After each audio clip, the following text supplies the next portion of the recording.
संभाजी जवळ आले आणि संभाजीवर वार करून एका ठोक्यात त्याची गर्दन मारली आणि त्याच्या रक्ताचा अभिषेक आपल्या दत्ताजीला केला. कल्पना करा, जिजाऊ आईसाहेबांची कल्पना करा. मी युद्ध नाही सांगत तुम्हाला, कल्पना करा. थोरला भाऊ जो हत्तीला मारतोय त्याला मारला गेलाय. आणि संभाजी कोण होता? संभाजी, तुम्हाला इतिहासाची कल्पना असेल नसेल, चाकणे सरांसारखी व्यक्ती इथे, त्यामुळे बऱ्यापैकी इतिहास तुमच्यापर्यंत येतोय. विश्वाला दाखवून दिलं ते संभाजी महाराज. जिजाऊ आईसाहेब, जिजा नाव कोणाचं? जिजा नाव तुम्ही देवीच्या 1000 नावापैकी एक नाव जिजा आहे. पण जिजाऊ हा शब्द कुणी वापरला, औ शब्द कुणी जोडला?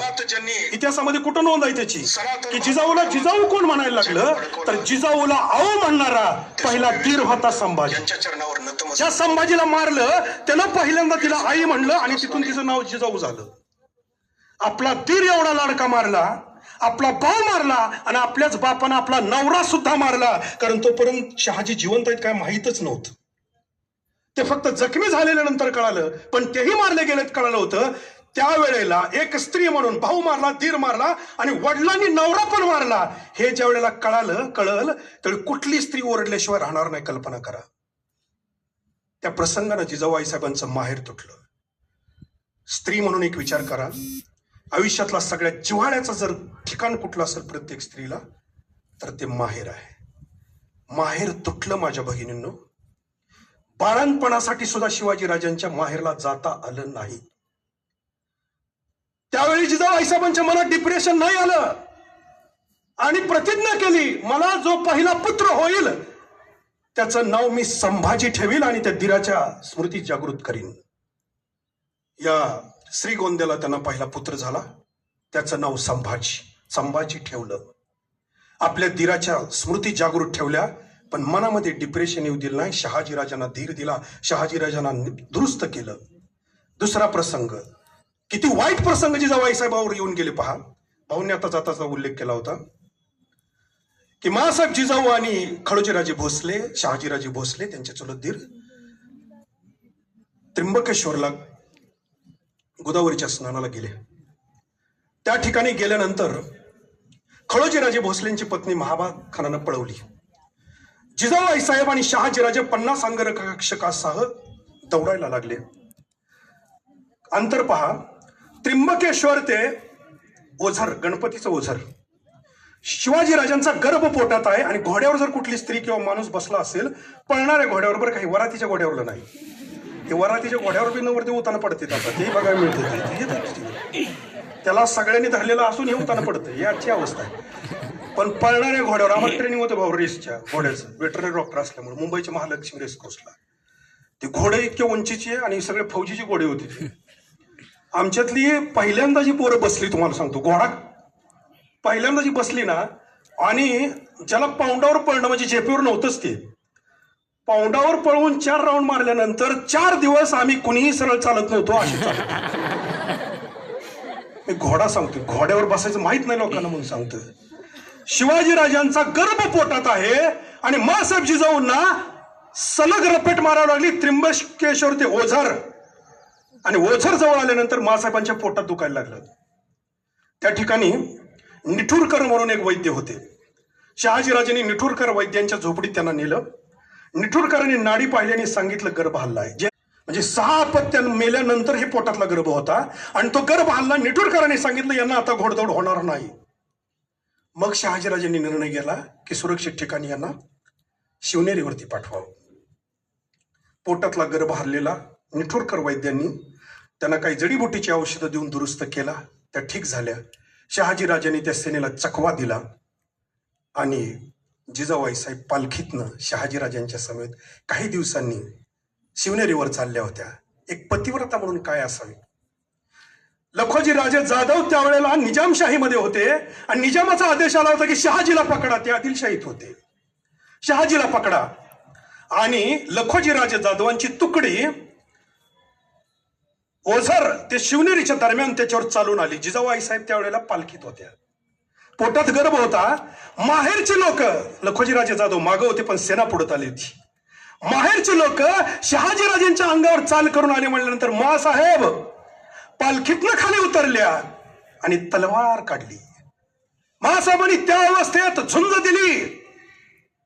कल्पना करा, गर्भ हल्लाय तो नुकताच नीट झालाय, ठीक झाली तब्येत, आणि त्याच अवस्थेत आपला नवरा आपल्या समोर जर मारला जात असेल तर त्याच्या अगोदर आपण मेलं पाहिजे, म्हणून नवऱ्याच्या पुढे तलवार घेऊन जाणारी या इतिहासातली पहिली स्त्री आहे. तिचं नाव माँसाहेब जिजाऊ. माझ्या भगिनींना, माँसाहेब जिजाऊ सामान्य घटना नाही. याच ठिकाणी बोलून गेलोय. डिप्रेशन कधी आलं नाही माँसाहेबांना, नुसतं आलं नाही, तिच्या सानिध्यात जो होता त्याला पण कधी डिप्रेशन येऊ दिलं नाही, नैराश्य येऊ दिलं नाही.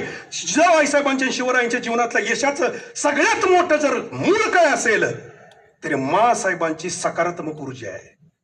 ज्या वेळेला शिवनेरीवरती माँसाहेब गेल्या, थोरला मुलगा संभाजी, त्याला त्याची मुलगी दिली होती विश्वासराव, त्या सरदाराचं नाव. त्या ठिकाणी गेल्या आणि गेल्यानंतर त्यांच्या आयुष्यात दुसऱ्या 2 विचित्र घटना घडल्या.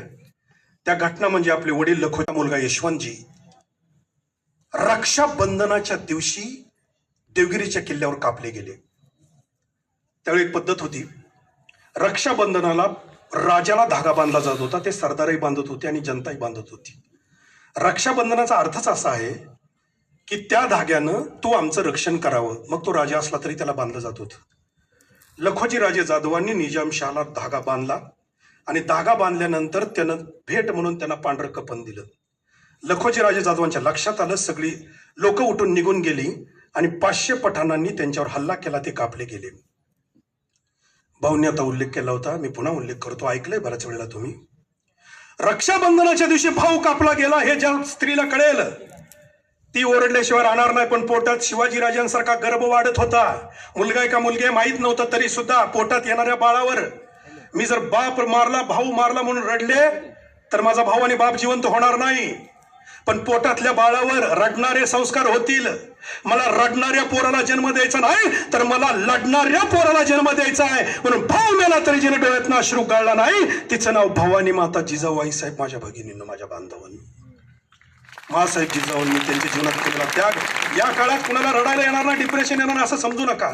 त्याच काळामध्ये पुण्याची जहागिरी तुडवली गेली, सरांनी सांगितलं, उल्लेख केला. त्याच्यावर पहार रोवली गेली, त्याच्यावर कुत्र मारलेलं एक अडकवलं, कवडी नावाचा पैसा, तुटकी चप्पल, हे एवढं सगळं अडकवलं. स्वतःचं घर किती मोठं घर होतं माहिती आहे माँसाहेबांचं.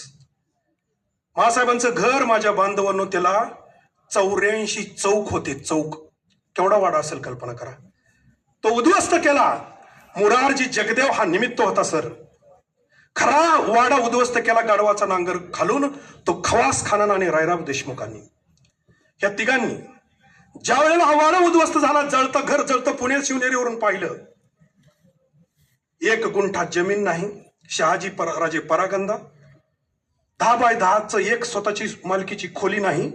तशा अवस्थेत 19 फेब्रुवारी 1630 वार शुक्रवार संध्याकाळी 8 वाजता या अलौकिक पुत्राला या मातेनं जन्म दिला, ज्यावेळी जवळ काहीही नव्हतं. राजा म्हणून संबोधलं आणि राजा झालेला पाहिला, हा त्यांचा संकल्प होता. जिजाऊ आईसाहेबांच्या जीवनातला 3रा डिप्रेशनचा प्रसंग सांगतो. पुण्यामध्ये माँसाहेब आल्या त्यावेळेला झांबरे पाटलांकडून जमीन घेऊन लाल महाल बांधला. ती जमीन झांबरे पाटलांच्या नावावरती, स्वतःची जमीन नव्हती, विकत घेऊन बांधला.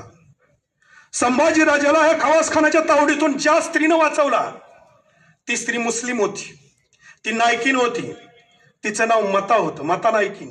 त्या मता नायकिनीला या माँसाहेब जिजाऊंनी नाचणाऱ्या स्त्रीला आपला पुत्र वाचवला म्हणून अर्धा चावर जमीन इनाम दिली आणि पुण्यात आपल्या लाल महाला शेजारी तिला वाडा बांधून दिला.